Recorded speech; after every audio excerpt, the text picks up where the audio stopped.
से पूछा, मैं संतुष्ट नहीं हो पाया। और आज लगभग 20-25 साल से ये प्रश्न मेरे मन में चल रहा है। फिर मैंने कहा, प्रश्न क्या है? बोले, महाराज प्रश्न है कि ये मानव शरीर धारण करने का मूल उद्देश्य क्या है? ये शरीर क्यों मिला है? इसका कारण क्या है? फिर मैंने कहा कि हम जो कहेंगे उससे संतुष्ट हो जाइएगा, इसकी क्या गारंटी है? फिर मैंने कहा, आप संतुष्ट होइए चाहे मत होइए, जो कहना है वो तो हम कहेंगे ही आपसे। इसी चर्चा में हम लोग पहुंच गए 1 घंटे में। मानस में एक चौपाई है, गोस्वामी जी कहते हैं कि देहा धरे कर यह फल भाई। क्या ये देह धारण करने का फल है क्या? भजिया राम सब काम विहारी। मानव शरीर धारण करने का एकमात्र फल है, सब काम छोड़ करके राम जी का भजन करिए। इसको थोड़ा प्यूरिफाई किया जाए, सब काम छोड़ करके राम जी का भजन न करिए, सब काम करते हुए राम जी का भजन करिए। ये मानव शरीर का फल है।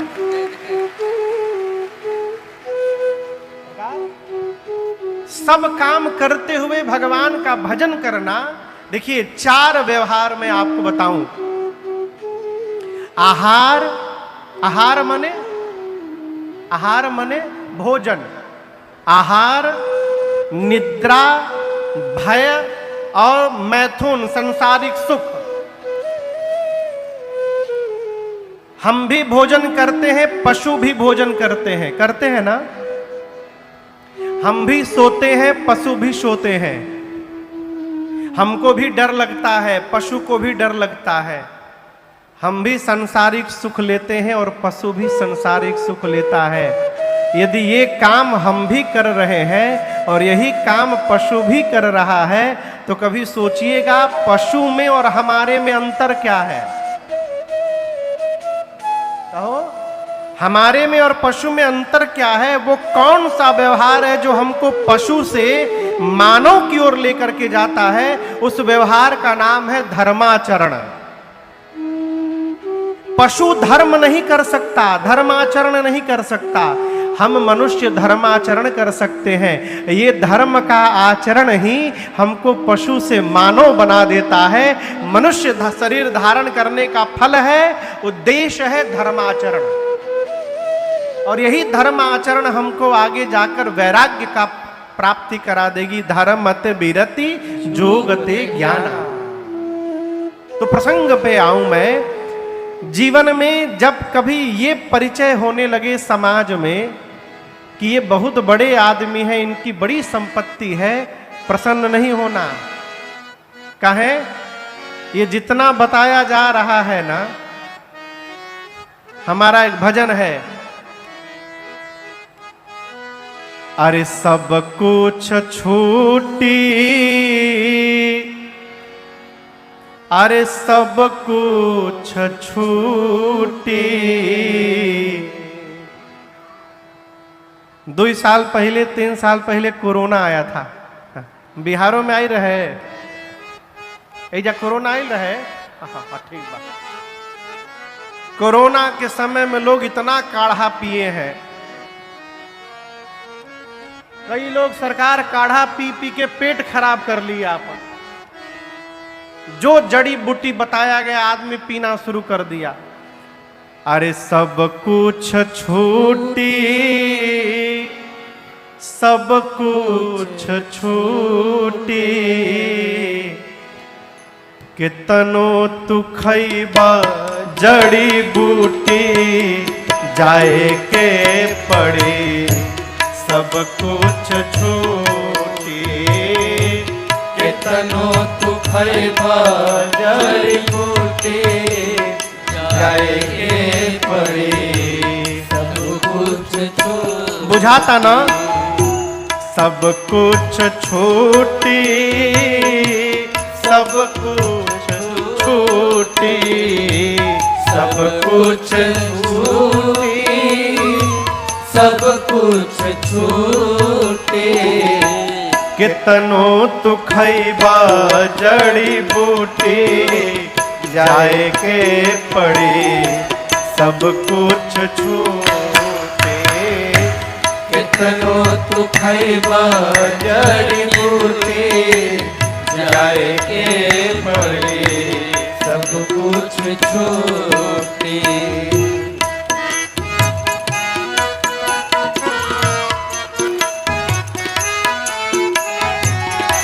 बिल्डिंग आलीशान संग मरमर के मकान हो, बिल्डिंग आलीशान संग मरमर के मकान हो। सारा मृत्यु लोक के साधन समान हो, सारा मृत्यु लोक के साधन समान हो। जाई नाही साथे कौड़ी फूटी, जाए के पड़ी सब कुछ छूटी। जाई नाही साथे कोड़ी कोड़ी जाए के पड़ी सब कुछ छूटी। कितनो तू खैबा जड़ी बूटी, जाए के पड़ी सब कुछ छूटी।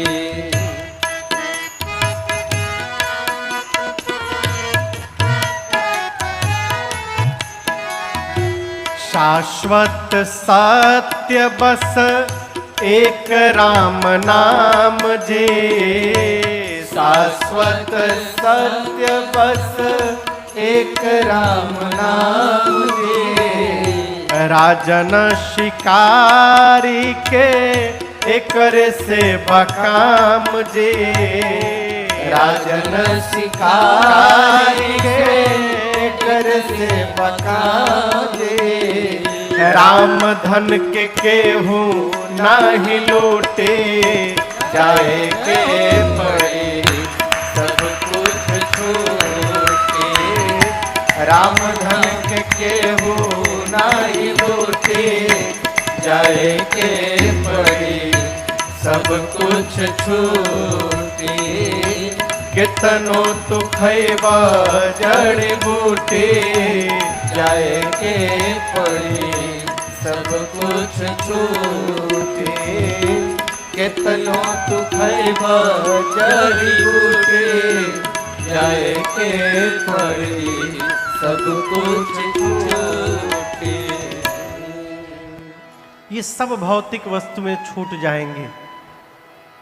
इसलिए समाज में, गांव में, नगर में यदि कोई आपकी प्रशंसा आपकी संपत्ति से कर रहा है, प्रसन्न न होइएगा। प्रसन्न कब होंगे महाराज? जब कोई ये कहने लगे कि ये भगवान के बड़े अच्छे भगत जी हैं, ये प्रसन्न होने का विषय है, ये आनंदित होने का विषय है। गोस्वामी जी कहते हैं भरद्वाज जी राम जी के चरणों में अति अनुराग रखते हैं, तपस्वी हैं, सम और दम से संपन्न हैं। कहाँ रहते हैं? तीर्थराज प्रयाग में। अभी अभी जनवरी के महीने में प्रयाग में मेला लगा कुंभ का। अभी तो कुंभ का मेला था, परंतु आप में से कई लोग को पता होगा प्रत्येक वर्ष माघ महीने में प्रयाग में मेला लगता है 1 महीने का। यहां से भी कई लोग जाकर वहां कल्पवास करते होंगे 1 मास। प्रत्येक वर्ष भारत के ऋषि मुनि प्रयाग में जाकर 1 महीना रहते हैं, त्रिवेणी जी में स्नान करते हैं, सत्संग में भाग लेते हैं।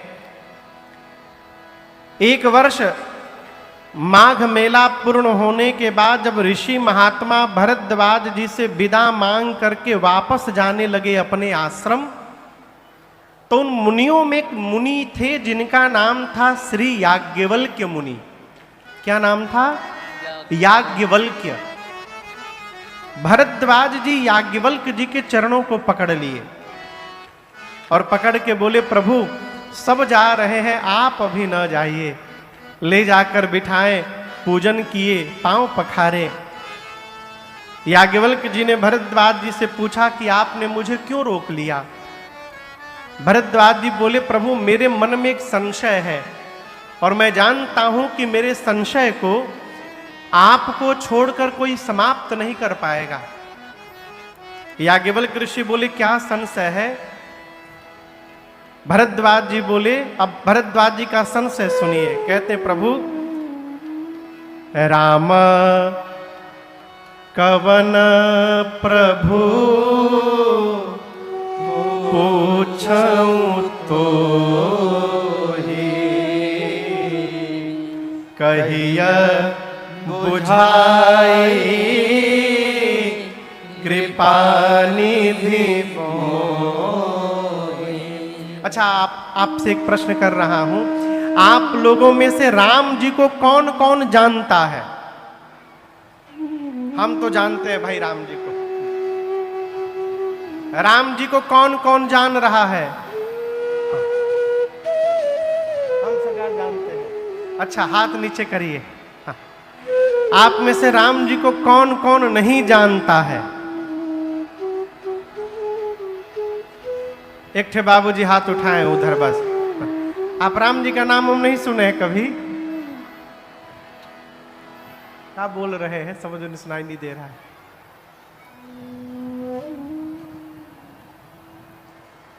सुनाई नहीं दे रहा है, कोई बात नहीं। आप सभी लोग राम जी को जानते हैं ना? इतने बड़े महात्मा है भरद्वाज जी, इनने प्रश्न क्या किया कि राम कवन प्रभु पूछऊं तो। भरद्वाज जी प्रश्न करते हैं कि हे प्रभु, ये राम जी कौन है? कहते हैं, एक राम जी को मैं भी जानता हूं जो अयोध्या के महाराज श्री दशरथ जी के पुत्र राम थे। उनकी कीर्ति तीनों लोक में विदित थे, है, रहेगी। उनकी पत्नी का हरण हुआ था, राम जी को क्रोध आया, युद्ध में जाकर उन्होंने रावण का अंत कर दिया। उन राम जी को मैं जानता हूं। याज्ञवल्क्य ऋषि बोले, फिर पूछ क्या रहे हैं? भरद्वाज जी बोले, प्रभु जिन राम जी को मैं जानता हूं, क्या शंकर जी भी उन्हीं राम जी का नाम जपते हैं, राम राम? कि शंकर जी जिस राम जी को जपते हैं वो कोई और राम जी है? अब मैं जिन राम जी को जानता हूं ये कोई और राम जी हैं। ये दोनों अलग अलग राम हैं कि दोनों एक ही राम है? ये मेरा प्रश्न है। भरद्वाज जी के प्रश्न को सुनते याज्ञवल्क्य ऋषि गदगद हो गए। कहे, मैं आपकी चतुराई को समझ गया। बाबा कहते हैं, जाग बले का बोले मुस्काए, तुम ही विदित रघुपति प्रभुताए। जाग बले बोले मुस्काए, तुम ही विदित रघुपति प्रभुताए। राम भगत तुम मन क्रम बानी, चतुराई तुम्हार मैं जाने। राम भगत तुम मन क्रम बानी, चतुराई तुम्हारे मैं जानी। चाहु सुन राम गुण गूढ़ा, चाहु सुने राम गुण गूढ़ा। कीन्हे प्रश्न मनोवति मूढ़ा।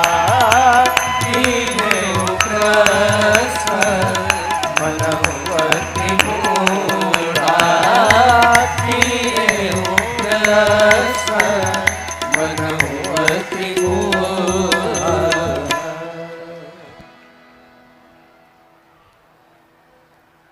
प्रश्न पूछने वाला जब प्रश्न पूछता है ना,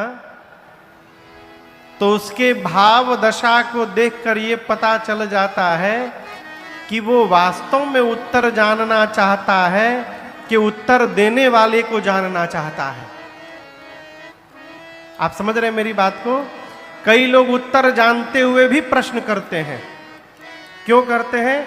देखल जाओ महाराज जी के कितना जानकारी बा, आज थाह लाग जाई।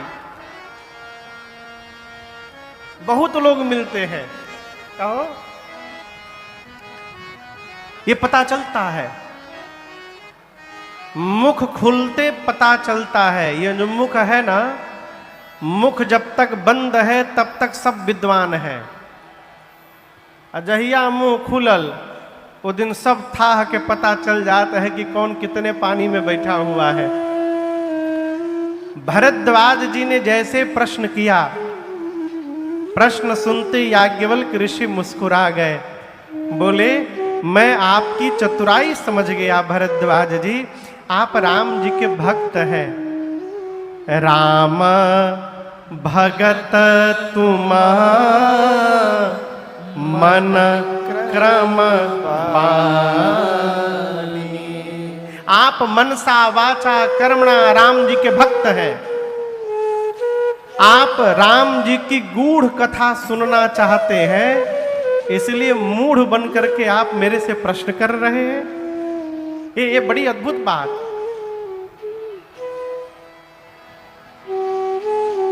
हमारे एक चाचा, अब तो नहीं रहे, कहते थे अपने से होशियार के आगे बुर्बक बन के बैठे के चाहिए।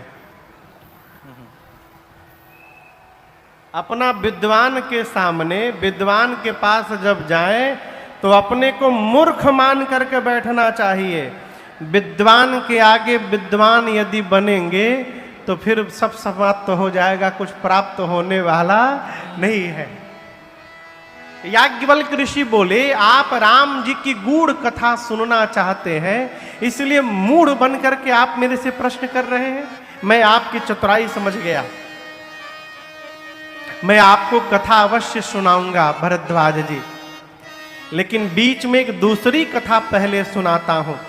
और याज्ञवल्क्य ऋषि कथा को लेकर गए त्रेता युग में। किस युग में? जोर से कहिए, त्रेता युग में। कहते हैं एक बार त्रेता युग माही, एक बार त्रेता युग माही। शंभु गए कुंभज ऋषि पाही। शंभु गए कुंभज ऋषि पाही। संग सती जग जननी भवानी। संग सती जग जननी भवानी। पूजे ऋषि अखिलेश्वर जानी। पूजे ऋषि अखिलेश्वर जानी। पूजे ऋषि अखिलेश्वर जानी। पूजे ऋषि अखिलेश्वर जानी। आराम कथा मुनि पद बखानी। राम कथा मुनि वरद बखानी। लेकिन सुनी महेश परम सुख मानी। सुनी महेश परम सुख मानी। सुनी महेश परम सुख मानी। एक बार त्रेता युग में भगवान शंकर सती मैया के साथ। यहां आप जो देख रहे हैं स्वरूप, ये सती मैया नहीं, ये कौन मैया है? जोर से कहिए, पार्वती मैया है। परंतु पार्वती मैया ही पिछले जन्म में सती मैया के रूप में थी। भगवान शंकर एक बार त्रेता युग में सती मैया को साथ में लेकर कैलाश से नीचे उतरे और दंडकारण्य में अगस्त्य ऋषि के आश्रम में पहुंचे राम कथा सुनने के लिए। जिसके आश्रम में सवेरे सवेरे साक्षात शंकर भगवान प्रकट हो ही जाए, वो तो ऐसे ही देख के पहले पगला जाएगा। अगस्त मुनि भगवान शंकर को देखे, बावले जैसे व्यवहार करने लगे, नाचने लगे, दिव्य आसन पर बिठाएं, पांव पखारे शंकर जी का और सती मैया का पूजन किए। और पूजन करने के बाद 9 दिनों तक अगस्त ऋषि ने भगवान शंकर और मां सती को राम कथा सुनाए। लेकिन यहां एक बड़ी अद्भुत बात, यहां जितने लोग आप लोग बैठे हैं सब लोग सुन रहे हैं, ये जरूरी नहीं है। कई लोग कथा में आकर भी कथा से कोसों दूर रहते हैं, और कई लोग दूर बैठकर भी मन कथा में ही लगाए रहते हैं। गोस्वामी जी कहते हैं, सती जी कथा में केवल बैठी रही, सुनी नहीं कथा। कथा किसने श्रवण किया? बाबा कहते हैं, सुनी महेश परम सुख मानी। केवल भगवान शंकर ने राम कथा सुनी, सती मैया बगल में बैठी रही। कथा पूरी भई, राम जी की भक्ति दक्षिणा के रूप में अगस्त मुनि को दे करके और विदा मांग करके भगवान शंकर वापस कैलाश चले आकाश के मार्ग से। कौन सा युग था वो? जोर से कहिए, त्रेता युग। राम जी किस युग में आते हैं? त्रेता युग में। आपको बताऊं, जिस समय भगवान शंकर कथा श्रवण करने गए हैं, उसी समय राम जी अवतार ले चुके थे, 14 वर्ष के वनवास में थे, और सीता मैया लक्ष्मण जी के साथ उसी दंडकारण्य के पंचवटी में राम जी बैठे थे। और जिस दिन भगवान शंकर सती मैया को लेकर आकाश से कैलाश जा रहे थे, उसी दिन भगवान शंकर के चलने से थोड़ी देर पहले रावण आया और नीचे पंचवटी से मेरी मां का हरण करके ले गया। राम जी, लक्ष्मण जी सीता मैया के विरह में रोते रोते मां को ढूंढ रहे हैं। ऊपर से भगवान शंकर जा रहे हैं। बाबा जाते जाते सोच रहे हैं क्या? हृदय विचारत जात हर के ही विधि दर्शन हो।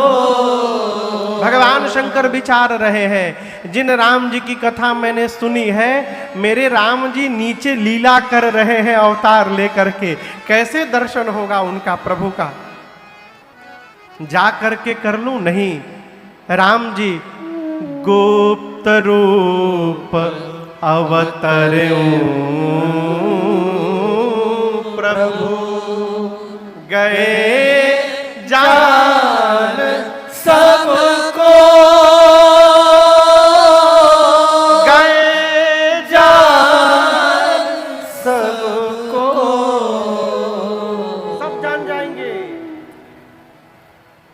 भगवान शंकर कहते हैं, राम जी गुप्त रूप में अवतार लिए हैं, यदि मैं सीधे सीधे चला जाऊंगा तो भगवान का गुप्त रूप प्रकट हो जाएगा संसार में, मैं पास में जा नहीं सकता हूं।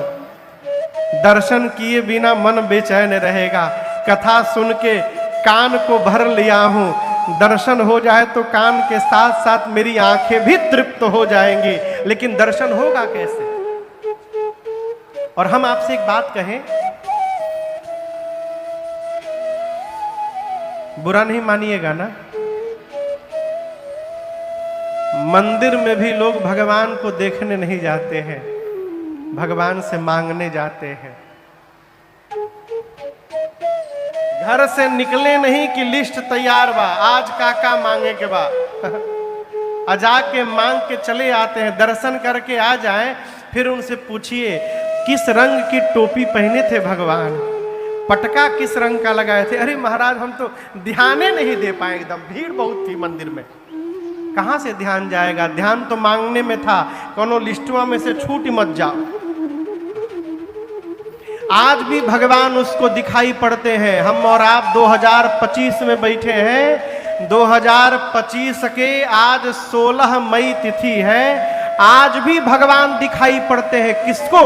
जो भगवान को देखना चाहता है भगवान उसको दिखाई पड़ते हैं आज भी। शंकर भगवान बेचैन, कैसे दर्शन होगा, मैं जा नहीं सकता हूं, कैसे दर्शन होगा।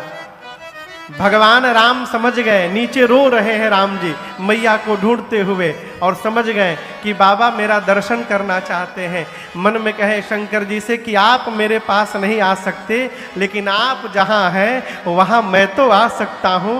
लक्ष्मण जी को लेके राम जी रोते रोते और शंकर भगवान के नीचे पहुंच गए। और जैसे बाबा ने देखा, ए जी शंभु समायते ही राम ही देखा, शंभु समायते ही राम ही देखा, उपजा ही अति हरस विशेखा,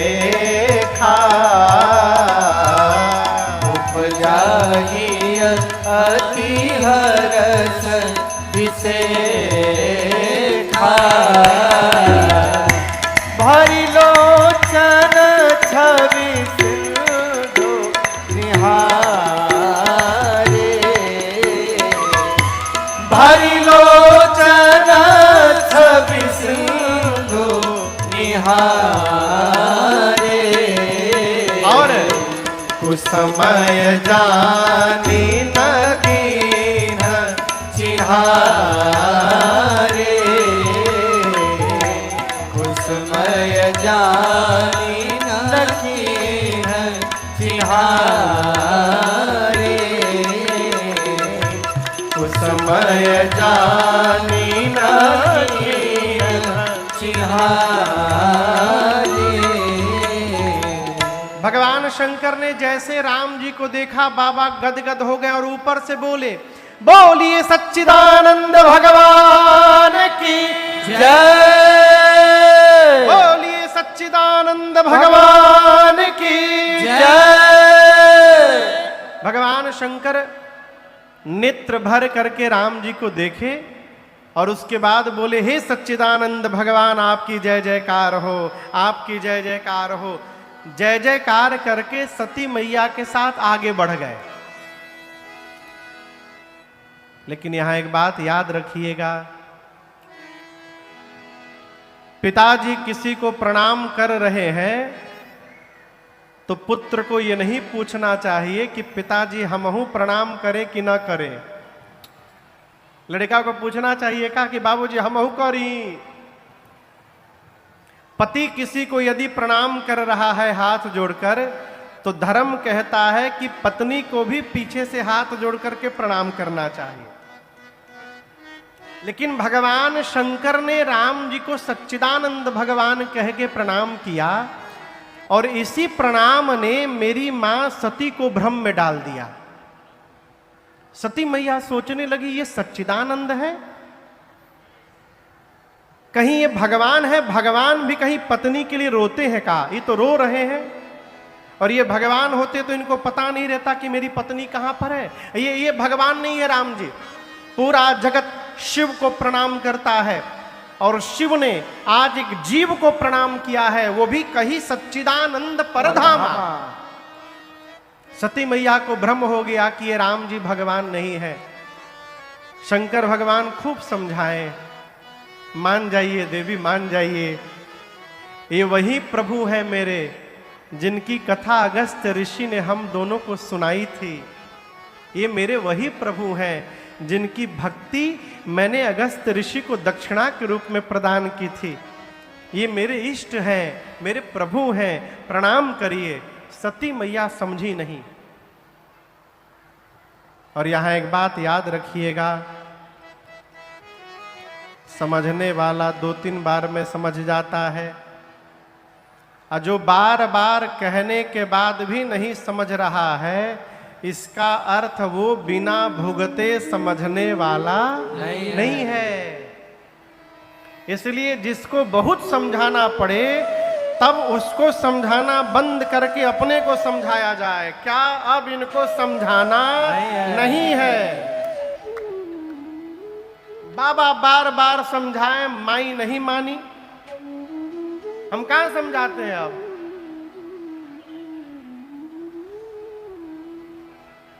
हम समझाते हैं आप लोगों को? नहीं समझाते ना किसी को। आप लोग समझ गए हैं इसलिए हम नहीं समझाते हैं। भगवान शंकर अंत में बोले, देवी जो तुम्हारे मन अति संदेह हो, तो कीन जाए परीक्षा ले। शंकर भगवान बोले सती मैया से कि यदि आपको इतना ही डाउट है, संशय है, तो बहुत दूर नहीं गए होंगे, जाकर परीक्षा ले लीजिए। लेकिन ध्यान रखिएगा देवी, आप जिनकी परीक्षा लेने जा रही हैं वो जीव नहीं है, वो जगदीश हैं। इसलिए तनिक विवेक पूर्वक विचार करके परीक्षा लीजिएगा। सती मैया गई परीक्षा लेने। शंकर भगवान सोचने लगे, मैं समझा रहा हूं और सती के समझ में बात नहीं आ रही है। इसका अर्थ है कि अब सती का कल्याण होने वाला नहीं है। विधि विपरीत भलाई अब इनका भला होने वाला नहीं है। भगवान शंकर समझ गए, जो राम जी की रचना है वही रचना अब होने वाली है। हो ही सोई जो राम रची राखा, को करी तरक बढ़ावे शाखा। बाबा एक बरगद के वृक्ष के नीचे बैठकर भजन करने लगे। सती मैया चली, मन में सोचने लगी, पुनि पुनि हृदय विचार करी, धरि सीता कर रूप, आगे होई चली पंथ तेहि, जेहियावत नर। सती मैया सोचने लगी कैसे परीक्षा करूं उनकी। बहुत विचार करने के बाद निर्णय लिया, वो अपनी पत्नी सीता को ढूंढ रहे हैं, क्यों न मैं सीता जी का ही रूप बना के चली जाऊं। मुझे पता है वो भगवान नहीं है, यदि भगवान होंगे तो पहचान जाएंगे कि सीता नहीं सती है, और मैं जानती हूं भगवान नहीं है, मुझे देखते सीते सीते कह के दौड़ के चले आएंगे। तो जिस रास्ते पर राम लक्ष्मण जी चल रहे थे उसी रास्ते पर आगे आगे सती मैया मेरी मां जानकी का रूप धारण करके चलने लगी। राम जी से पहले लक्ष्मण जी ने देख लिया, और लक्ष्मण भैया पहचान गए, कहा ये नकली भाभी है, मेरी भाभी नहीं है। क्यों? लक्ष्मण भैया जानते थे कि मेरी भाभी सीता मैया जीवन में कभी भी राम जी के आगे आगे नहीं चली है, वो राम जी के पीछे पीछे चली है, और ये आगे आगे चल रही थी। लक्ष्मण जी समझ गए नकली भाभी, मौन रहे। राम जी ने देखा, दोनों हाथ को जोड़ करके